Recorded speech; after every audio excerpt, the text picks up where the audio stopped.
Est-ce que l'indépendance, c'est la seule solution? Mais évidemment non, parce qu'on a essayé, dans tous ces 40 ans de constitution européenne, de constitution espagnole, on a essayé de tout faire, sauf l'indépendance. On n'a pas réussi. Mais finalement, soit qu'il soit, ce que doit être absolument sur la table, c'est que la décision appartient aux citoyens de la Catalogne. Si on était dans le cadre, il y a 40 ans, d'un fédéralisme à l'Allemagne, on ne demanderait pas aujourd'hui l'indépendance. Aujourd'hui, la situation est bloquée. Mais par rapport à la division, il faut dire clairement, toutes les sociétés démocratiques ont des débats profonds. Et ce n'est pas un danger, ça.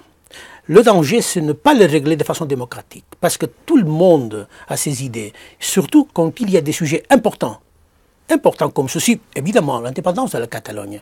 Ça ne pas veut dire qu'il y a une confrontation civile. Ça veut dire qu'il y a des opinions partagées et que la seule façon de connaître réellement s'il y a une majorité ou non pour l'indépendance, la seule façon, c'est d'accorder une consultation. Et si l'État espagnol continue sur sa position, pas question de faire un référendum sur l'indépendance.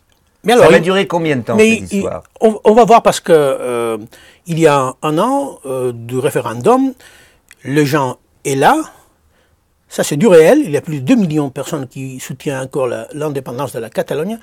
Et c'est finalement l'État qui n'a pas pourtant, pour l'instant, la force politique de proposer un nouveau statut d'autonomie, parce qu'il y a une petite minorité en Catalogne au Parlement qui demande ça, mais finalement, s'il réussit à convoquer un référendum, on se va de mettre d'accord à gérer les résultats. En tout cas, il faut en parler.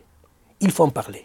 Et se reconnaître mutuellement. Parce que, pour l'instant, on est traité comme un criminel.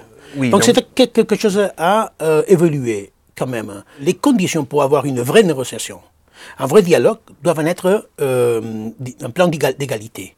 C'est-à-dire que ce n'est pas acceptable d'avoir des gens en prison. On est d'accord.